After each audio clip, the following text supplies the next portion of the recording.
आज हम लोग 12th क्लास के फिजिक्स का फर्स्ट चैप्टर स्थिर विद्युत का अध्ययन करेंगे, जिसमें हम लोग आवेश के बारे में बात करेंगे आज, है ना। विद्युत आवेश एवं क्षेत्र चैप्टर का नाम क्या है? विद्युत आवेश एवं क्षेत्र।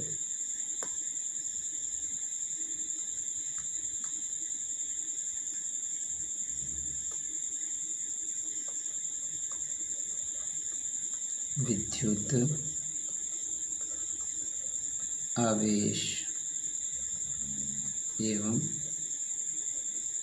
क्षेत्र।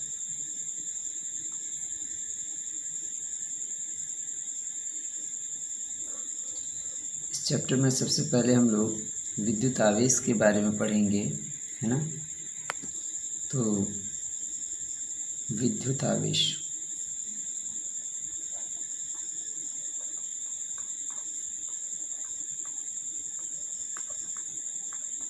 विद्युत आवेश क्या है?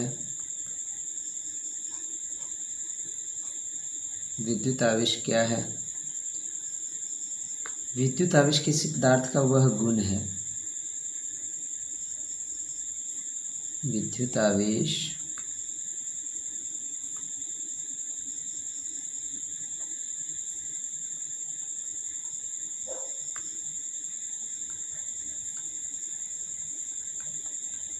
विद्युत आवेश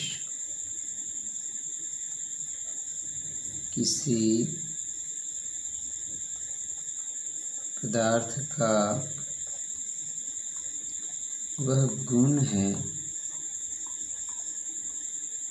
जिसके कारण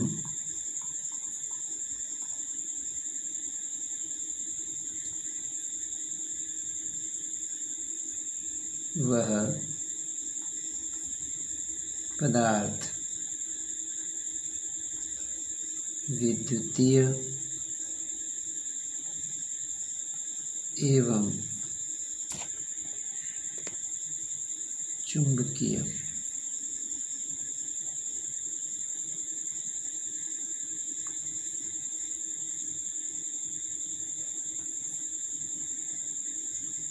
गुण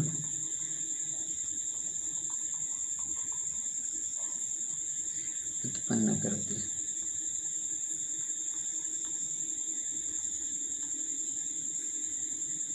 विद्युत आवेश क्या है? विद्युत आवेश किसी पदार्थ का वह गुण है जिसके कारण पदार्थ विद्युतीय एवं चुंबकीय गुण उत्पन्न करते हैं।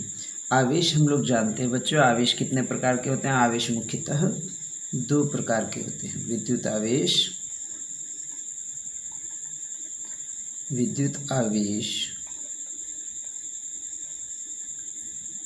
दो प्रकार के होते हैं। कितने प्रकार के होते हैं?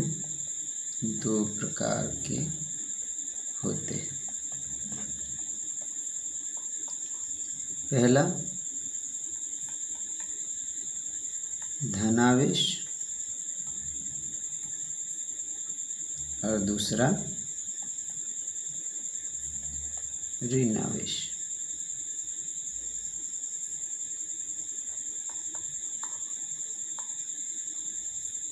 धन आवेश, कोई वस्तु धनावेशित कब होता है? कोई वस्तु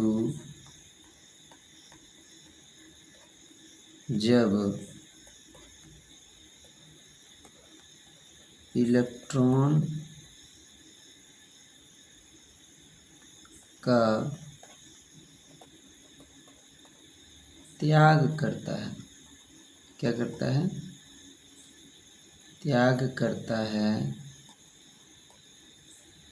तो वह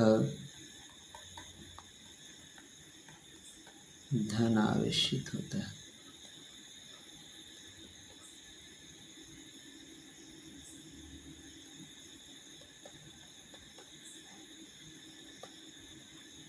एवं जब कोई वस्तु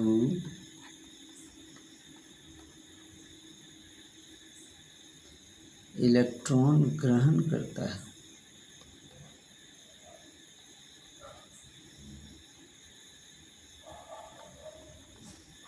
ग्रहण करता है तो वह ऋणावेशित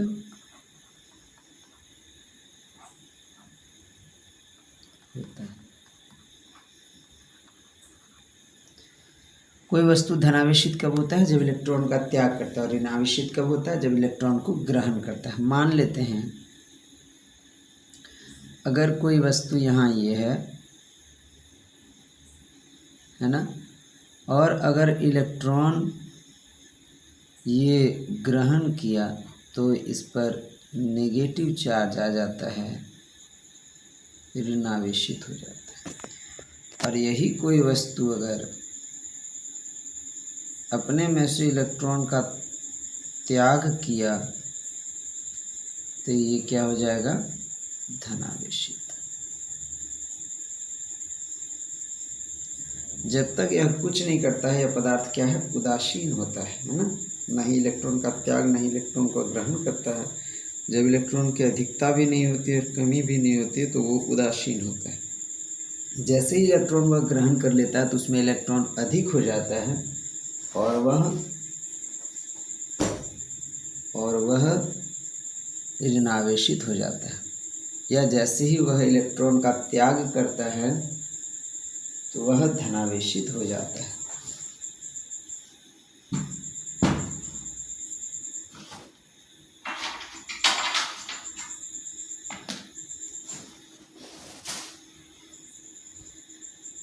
अब आगे हम लोग देखते हैं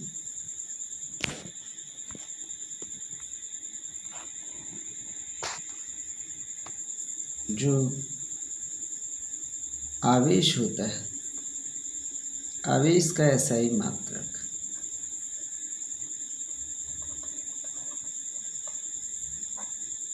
आवेश का एसआई मात्रक। आवेश के एसआई मात्रक को निकालने के लिए हम लोग विद्युत धारा जो मूल राशि है ना, हम लोग जानते हैं चूंकि विद्युत धारा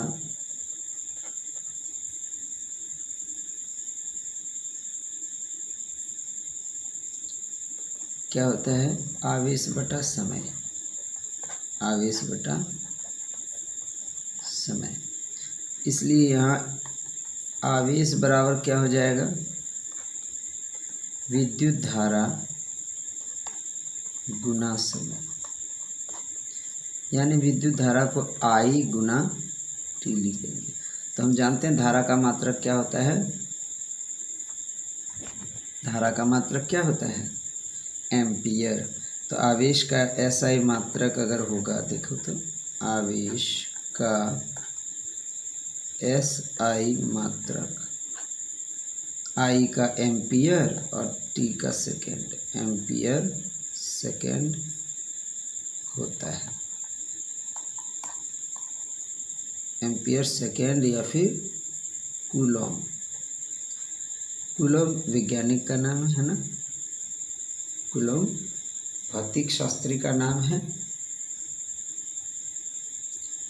इसीलिए उसी के नाम पर इसके आवेश को कूलॉम,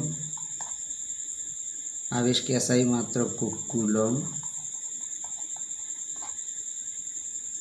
नाम दिया गया है ना।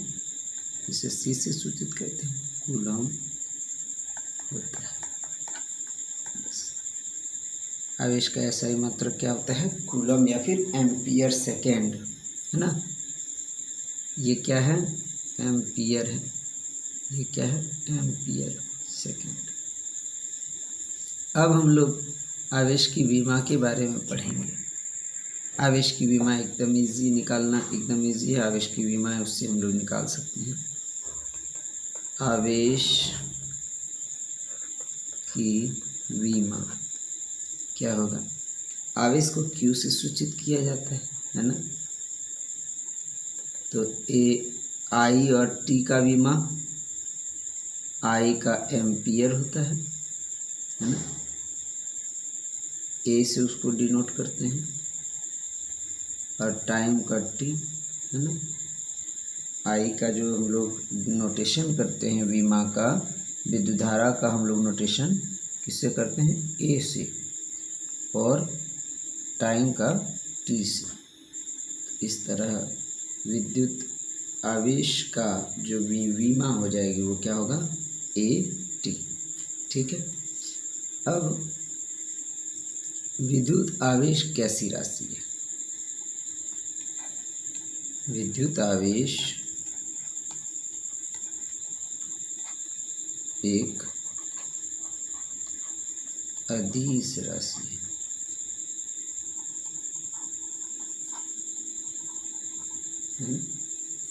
विद्युत आवेश एक कैसी राशि है, अदिश राशि है। यानी इसका जो योग होगा वो क्या होगा, सामान्य बीजगणितीय नियमों के आधार पर होगा। अब विद्युत आवेश के गुणधर्म के बारे में हम लोग पढ़ेंगे। विद्युत आवेश के गुणधर्म।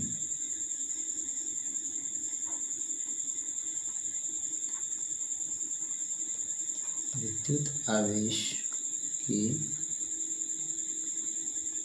गुणधर्म क्या होता है? विद्युत आवेश के गुणधर्म, विद्युत आवेश के गुणधर्म के बारे में हम लोग पढ़ रहे हैं। तो विद्युत आवेश के गुणधर्म कौन कौन से हैं, किसी के को पता है? पहला तो गुणधर्म ये होता है कि विद्युत आवेश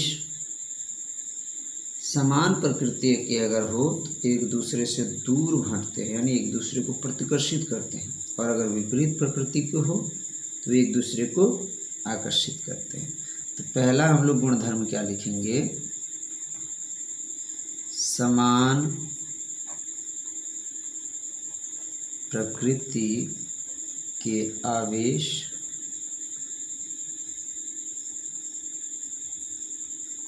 परस्पर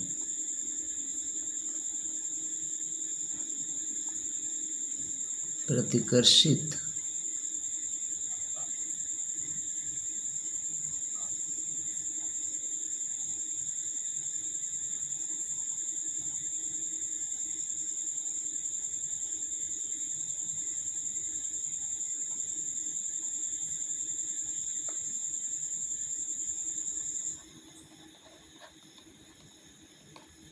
करते हैं, एवं विपरीत प्रकृति के आवेश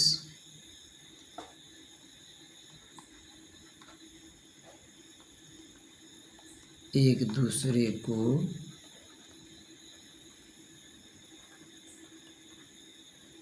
आकर्षित करते हैं।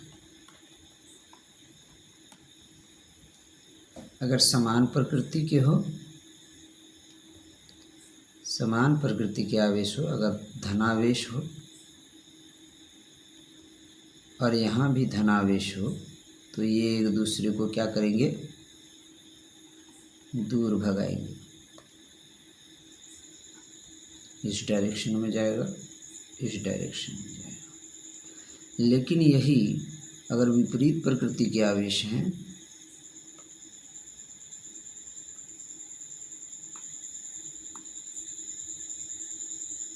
एक प्लस है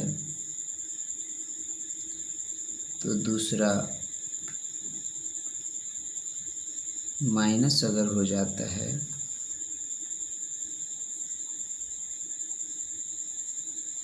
तो ये एक दूसरे को क्या करेंगे, खींचेंगे।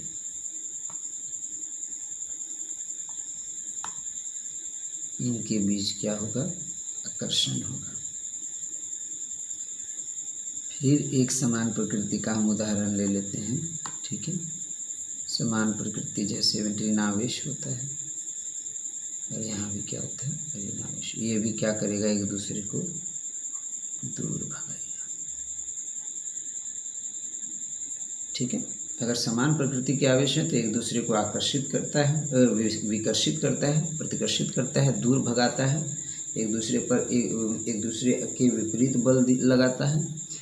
और अगर विपरीत प्रकृति के आवेश हो तो एक दूसरे को आकर्षित करता है। ठीक है, तो इन तीनों फिगर के माध्यम से हम लोग पहला गुण हम लोग आवेश का देखें। दूसरा गुण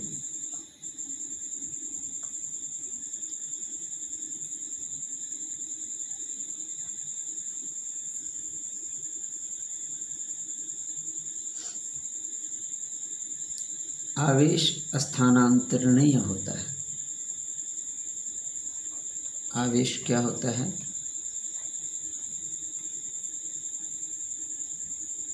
आवेश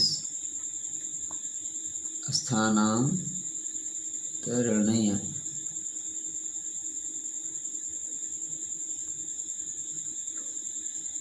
होता है,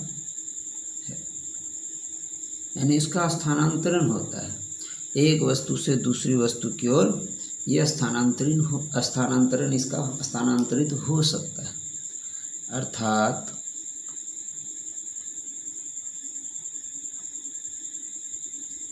यह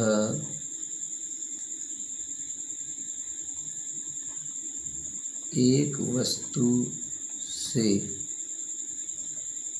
दूसरे में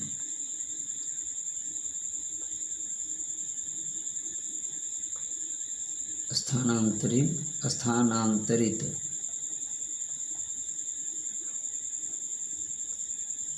हो सकता है ना। नेक्स्ट, अच्छा, स्थानांतरण कितने तरह से होता है? 3 तरह से। एक घर्षण के द्वारा, है ना, अगर दो वस्तु में घर्षण हो रही है तो एक दूसरे से इलेक्ट्रॉनों या आवेशों का आदान प्रदान होता है। अगर चालन के द्वारा, अगर कोई आवेशित वस्तु अनावेशित वस्तु में टच किए तो वो संपर्क के माध्यम से एक दूसरे में आवेशों का स्थानांतरण हो सकता है। या फिर प्रेरण द्वारा, अगर कोई आवेशित वस्तु को अनावेशित वस्तु के नज़दीक ले जाएं तो विद्युत आवेश के कारण दूसरी वस्तु में ऋण आवेश उत्पन्न हो जाता है, यानी विपरीत प्रकृति के आवेश उत्पन्न हो जाता है। अगर धनावेश को ले गए तो ऋणावेश, और ऋणावेश को ले गए तो धनावेश उत्पन्न हो जाता है, धनावेश प्रेरित हो जाता है। इस प्रकार आवेशन की 3 विधियां हम लोग यहाँ पढ़ रहे हैं। क्या? आवेशन की 3 विधियां। आवेशन की 3 विधियां। पहला, घर्षण द्वारा आवेशन, दूसरा चालन द्वारा आवेशन, और तीसरा प्रेरण द्वारा आवेशन। घर्षण द्वारा आवेशन किसे कहते हैं? अगर दो वस्तुओं को रगड़कर दोनों आवेशित करने की विधि घर्षण द्वारा आवेशन कहलाता है। चालन द्वारा आवेशन किसी आवेशित वस्तु को अनावेशित वस्तु के पास ले जाकर उसमें आवेश उत्पन्न कर आवेश को प्रवाहित करने की विधि को, है ना, एक एक करके लिखवा देंगे थोड़ी देर बाद। ये अभी फ़िलहाल के लिए माइंड में रखना। आवेशन की 3 विधियों के द्वारा हम लोग आवेश का जो है एक दूसरे वस्तु में स्थानांतरित करते हैं। नेक्स्ट जो प्रॉपर्टीज़ है इसका, आवेशों के स्थानांतरण का दूसरा प्रॉपर्टी था आवेश स्थानांतरणीय होता है, अर्थात यह एक वस्तु से दूसरे वस्तु में स्थानांतरित हो सकता है। किस विधि द्वारा? घर्षण विधि द्वारा, चालन विधि द्वारा, प्रेरण विधि द्वारा। दूसरा नेक्स्ट जो है इसका गुणधर्म है। नेक्स्ट गुणधर्म क्या है? आवेश सदैव द्रव्यमान से बद्ध रहता है ना। आवेश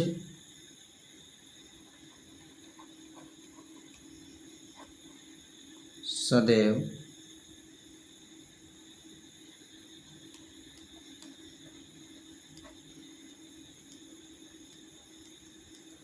द्रव्यमान से बद्ध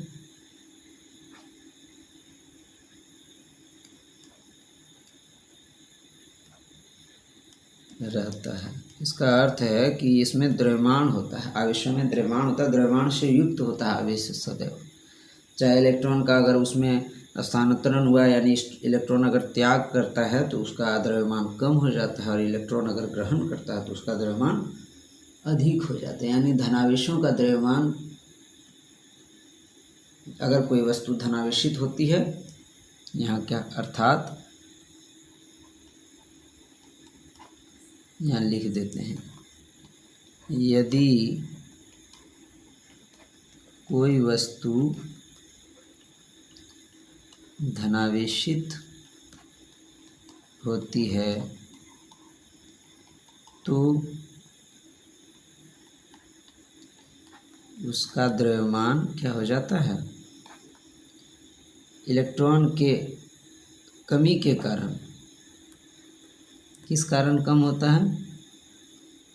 इलेक्ट्रॉन के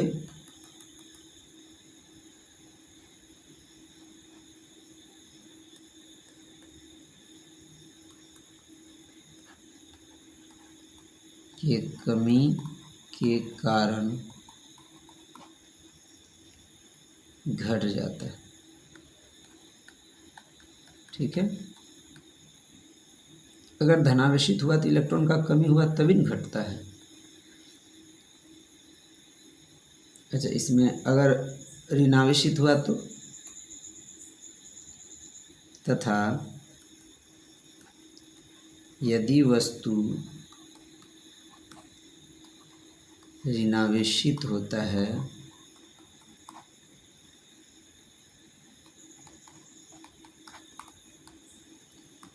तो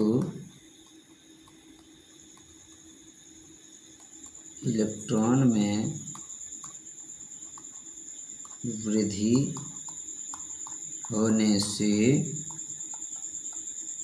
उसका द्रव्यमान बढ़ जाता है ना,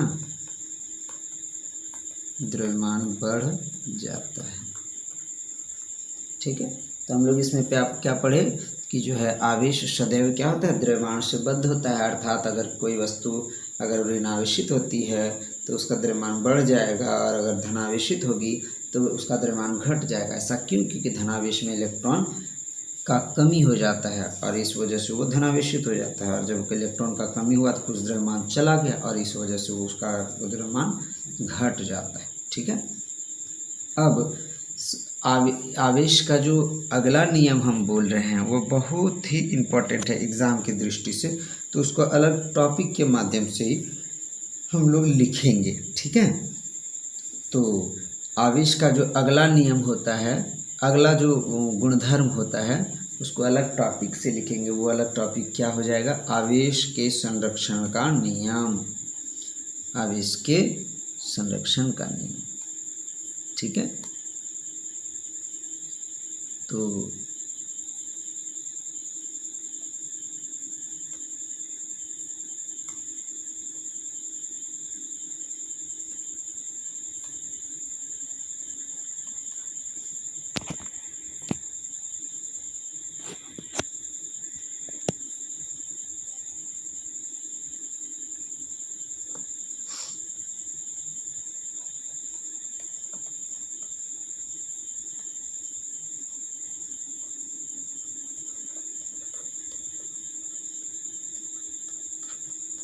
आवेश के संरक्षण का नियम क्या है? आवेश के संरक्षण का नियम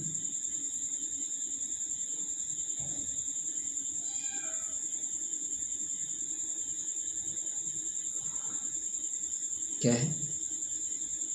आवेश के संरक्षण का नियम का, जैसे हम लोग द्रव्यमान का संरक्षण का नियम पढ़ते हैं उसी तरह संवेग के संरक्षण का नियम पढ़ते हैं, उसी तरह हम लोग आवेश के संरक्षण का नियम है। पहला, आवेश के संरक्षण के नियम के बारे में हम लोग क्या बोल सकते हैं एकदम सीधे से स्पष्ट शब्दों में, कि किसी भी पदार्थ में विद्युत आवेश को न तो उत्पन्न किया जा सकता है और न ही आवेश को न तो उत्पन्न किया जा सकता है और न ही इसे नष्ट किया जा सकता है। पदार्थों में आवेश पहले से ही मौजूद होती है। ठीक है, अगर हमको धनावेशित करना है तो उसमें से एक इलेक्ट्रॉन को निकाल देंगे, एक इलेक्ट्रॉन दूसरे में चला जाएगा, लेकिन हम उसमें इलेक्ट्रॉन एक्स्ट्रा क्रिएट नहीं कर सकते, एक्स्ट्रा हम उसमें बना नहीं सकते इलेक्ट्रॉनों को, जो भी है उसमें पहले से ही निहित है ना। तो इस आधार पर हम लोग क्या कह सकते हैं? आवेश को ना तो उत्पन्न किया जा सकता है और ना ही इसे नष्ट किया जाता है। आवेश के संरक्षण के नियम के अनुसार लिखेंगे, आवेश के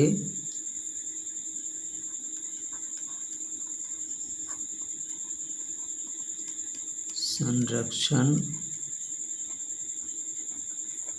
के नियम के अनुसार आवेशों को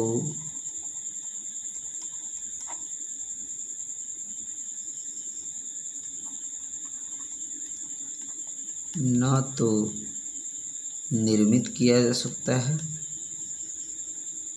ना,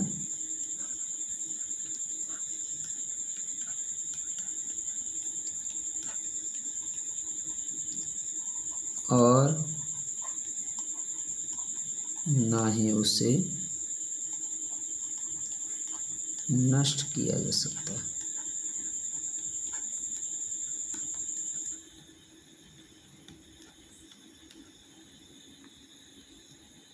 उसका केवल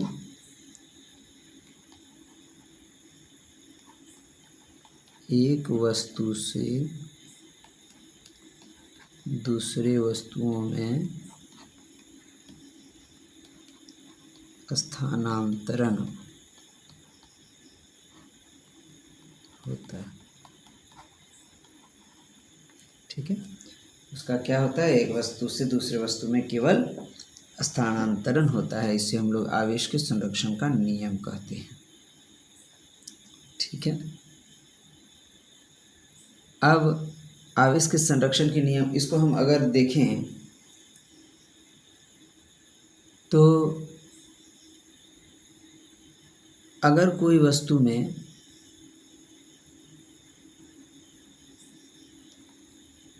पाँच कूलम धनावेशित है, ये 5 कूलम आवेश है, तो इसका अर्थ क्या है कि इसमें इस वस्तु से 5 कूलम ऋणावेश को बाहर निकाला गया है। यानी जो 5 कूलम धनावेश है, अर्थ इसका ये है कि 5 कूलम इलेक्ट्रॉन को बाहर निकाला गया है ना।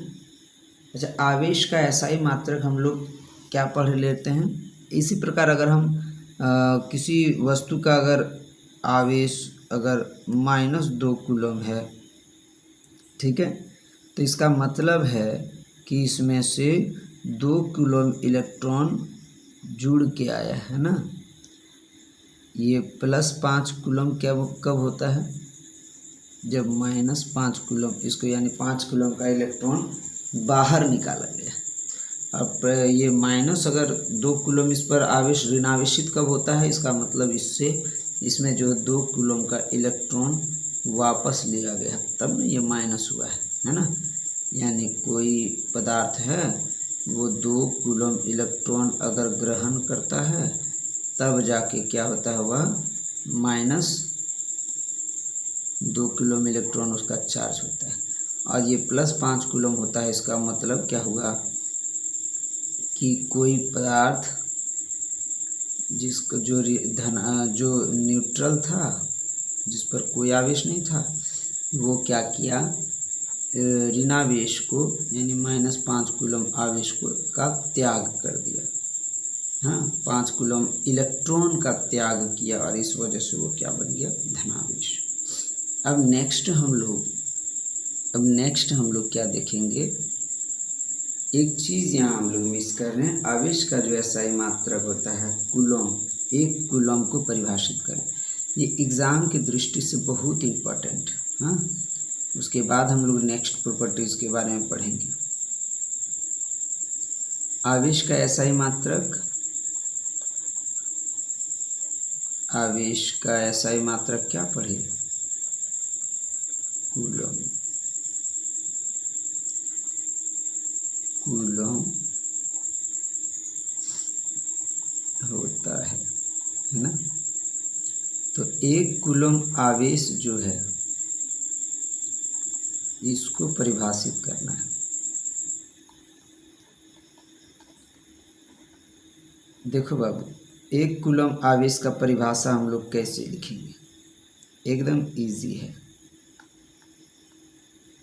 1 कूलम आवेश का परिभाषा एकदम इजी है। पहले ना हम यहाँ समझा देते हैं।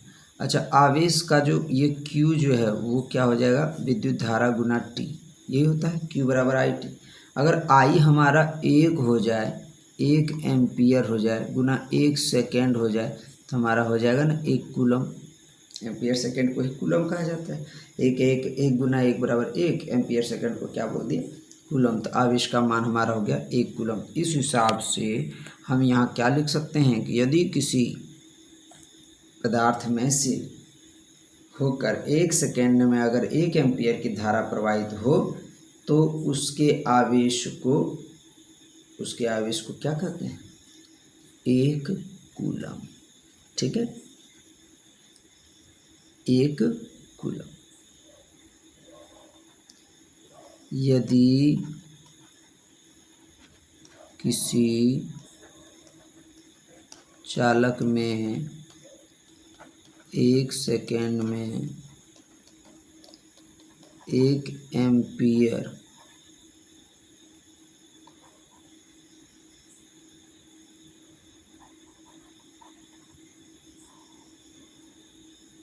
की धारा प्रवाहित हो तो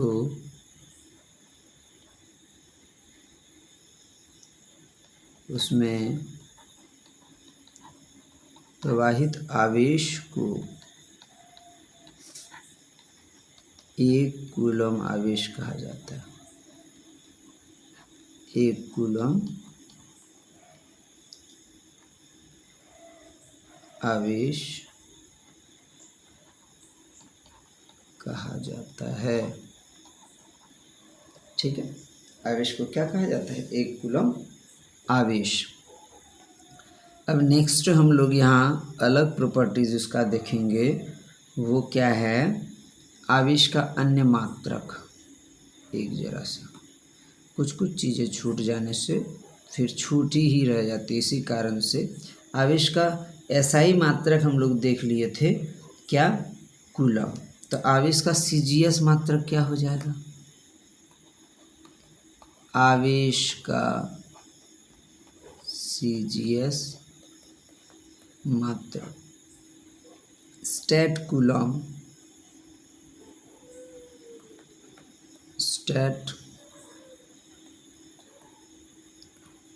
होता है। क्या होता है, स्टेट कूलम। स्टेट कूलम क्या होता है, स्टेट कूलम कितना हो जाता है, 1 कूलम बराबर 3 गुना 10 का पावर 9 स्टेट कूलम। ठीक है, यानी कूलम का मान क्या होता है, बड़ा होता है। कूलम स्टेट कूलम से बड़ा होता है। 3 गुना 10 का पावर 9 स्टेट कूलम होगा, तब जाके होगा 1 कूलम। ठीक है, अब हम लोग आवेशों की नेक्स्ट प्रॉपर्टीज के बारे में पढ़ते हैं। आवेशों के क्वांटमीकरण का सिद्धांत। आवेशों के क्वांटमीकरण का सिद्धांत जानने से पहले एक चीज़ हम लोगों को जानना होगा, मूल आवेश। किसी भी पदार्थ में आवेशों को इलेक्ट्रॉनों के द्वारा ही ये निर्देशित किया जाता है। अगर इलेक्ट्रॉन उसमें निकला तो उसमें क्या, इलेक्ट्रॉन और प्रोटॉन दोनों आवेशित कण हैं, तो इलेक्ट्रॉनों के आवेश को मूल आवेश कहा जाता है। इलेक्ट्रॉनों पर जितना आवेश है उतना ही प्रोटॉनों पर आवेश होता है, और इन आवेशों की इकाई कहा जाता है, इकाई आवेश। हाँ, ये क्या है, इकाई आवेश है, जिसको हम लोग मूल आवेश भी कहते हैं। हाँ, तो मूल आवेश का मान क्या होता है, मूल आवेश का मान क्या होता है, मूल आवेश का मान होता है एक जो इलेक्ट्रॉन का आवेश है वही क्या होता है, मूल आवेश। किसी भी प्रकृति में एक इलेक्ट्रॉन का ही आवेश जो है वो न्यूनतम आवेश है, उससे कम आवेश प्रकृति में संभव नहीं है। तो इलेक्ट्रॉनों का जो आवेश होता है वो सबसे कम आवेश होता है, इलेक्ट्रॉन या प्रोटॉन एक ही चीज़ है। हाँ, मात्रा हम बोल रहे हैं, उसका क्वांटिटी कितना आवेश है वो हम बोल रहे हैं, कि इलेक्ट्रॉनों पर जितना आवेश होता है वो प्रकृति में सबसे न्यूनतम मान होता है, उससे कम मान संभव नहीं है। तो इसीलिए इलेक्ट्रॉनों पर के आवेश को मूल आवेश का नाम दिया गया। यानी मूल आवेश अगर बोला जाए कि मूल आवेश क्या है, तो क्या बोलोगे? इलेक्ट्रॉनों के आवेश को मूल आवेश कहा जाता है। तो इसमें क्या लिखेंगे? प्रकृति में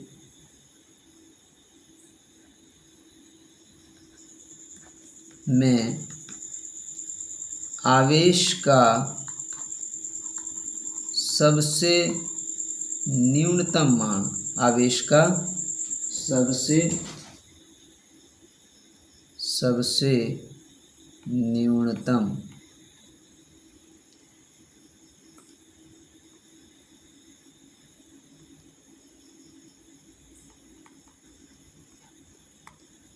मान इलेक्ट्रॉनों का आवेश है।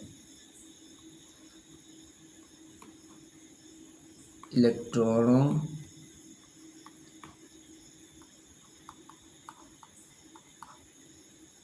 आवेश है।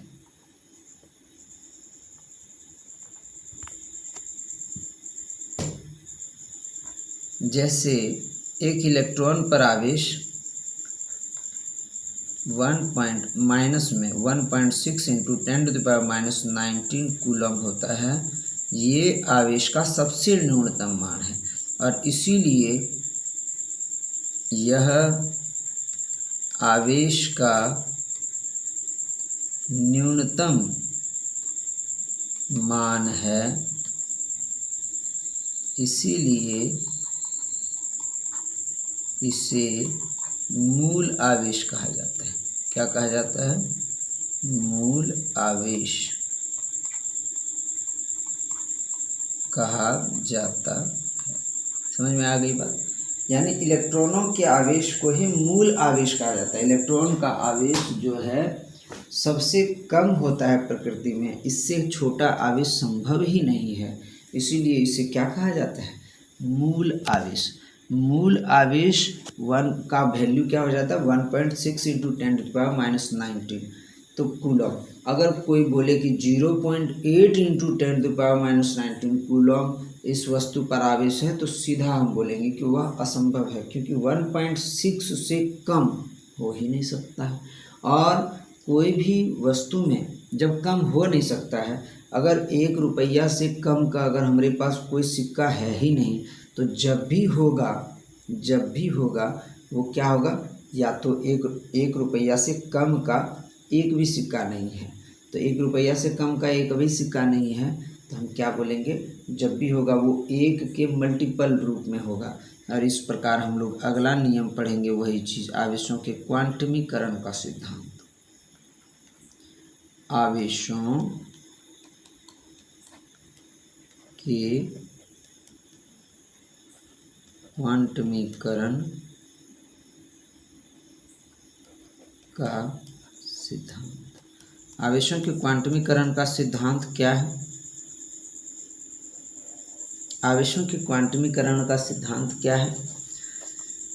तो आवेशों के क्वांटमीकरण सीधे हम क्या बोलेंगे कि किसी भी वस्तु पर जो आवेश का मान होता है वो मूल आवेश का पूर्ण गुणज होता है। मूल आवेश इलेक्ट्रॉन के आवेश का पूर्ण गुणज होता है। पूर्ण गुणज मतलब या तो वो 1 गुना होगा, 2 गुना होगा, 3 गुना होगा, 4 गुना होगा, 5 गुना होगा, 6 गुना, 7 गुना, 8 गुना, 9 गुना, 10 गुना, 1000 गुना, 100 गुना, ऐसे 1.5 गुना नहीं होगा, 2.5 गुना नहीं होगा, 2.25 गुना, ऐसा संभव नहीं है। यानी जब भी होगा वो पूर्ण संख्या के ही गुणज में होगा। ठीक है? किसी भी वस्तु पर आवेशों के क्वांटमीकरण के सिद्धांत के अनुसार क्या लिखेंगे? आवेशों के क्वांटमीकरण के सिद्धांत के अनुसार आवेशों के क्वांटमीकरण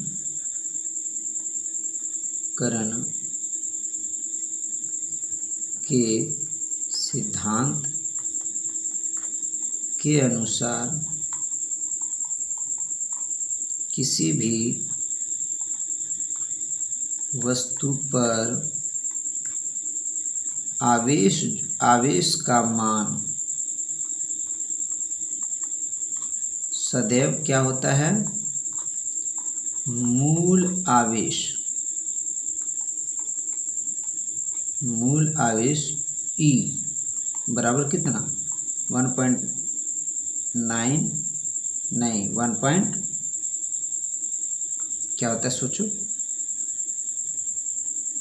6 है ना। तो हो सकता है हम कुछ गलत भी बोले तो उसको सुधार करना भैया, क्योंकि पहले ही बता दिया जा चुका है इलेक्ट्रॉन का मूल आवेश का वैल्यू। तो थोड़ा सा ना पढ़ोगे ना तो माइंड के साथ बैठना साथ में, है ना। ये नहीं कि यहाँ पढ़ रहे दिमाग कहीं और है, कुछ और सोच रहे हैं, कुछ और कर रहे हैं, तो पढ़ने का मतलब नहीं। पहले वो काम कर लो, फिर एकदम शांत भाव से पढ़ने बैठो और जो भी बोला जाए उसको एकदम भली भांति सुनो समझो और फिर क्या करो ना कॉपी में नोट करो। उससे क्या हो जाएगा, एक बार जो पढ़ लोगे फिर वो हमेशा के लिए याद रह जाएगा, समझ में आएगा, फिर तुमको रिपीट करने की आवश्यकता नहीं। और रिपीट करना चाहिए क्योंकि अभ्यास ही सबसे बड़ा ज्ञान है। अगर तुम अभ्यास कर लेते हो तो कोई भी चीज़ का अगर अभ्यास कर लेते हो तो उस चीज़ में तुम सफल होने का 100% गारंटी ले लेते हो। तो क्या हो जाता है, ई का जो मूल आवेश का मान कितना होता है 1.6 × 10⁻⁻19 कूलम। इसी मूल आवेश का सदैव क्या होगा, पूर्ण गुणज होता है। पूर्ण गुणज समझते हो, अभी बताए। पूर्ण संख्या का मतलब क्या होता है, पूर्ण संख्या का मतलब होता है 0 1 2 3 4 5 6 7 8, है ना। 0 1 2 3 चलते जाएगा 4 5, है ना, 6 7 8 एकदम चलते जाएगा। तो ये पूर्ण संख्या कहलाता है, पूर्ण गुणज होता है, पूर्ण गुणज होता है। ये पूर्ण संख्या का गुणज होता है। आवेश का जो मान होगा वो हमेशा या तो 1 इलेक्ट्रॉन के मान के बराबर, 2 electron, 3 electron, 4 electron, 5 electron, 6 electron, 3.5, 4.5, 1.5, 2.5 ये सब कुछ नहीं होता है बाबू। क्या होता है, क्या होता है, पूर्ण संख्या के गुणज के रूप में होता है ना। पूर्ण संख्या के गुणज के रूप में होता है। तो यहाँ हम क्या लिख सकते हैं, Q अर्थात Q is equal to ±N × E। ये N क्या है, N क्या है, जहाँ N पूर्ण संख्या है। क्या है, पूर्ण संख्या। तो पूर्ण संख्या क्या क्या है, वही 0 1 2 3 4 ... चलते जाएगा, है ना। सॉरी,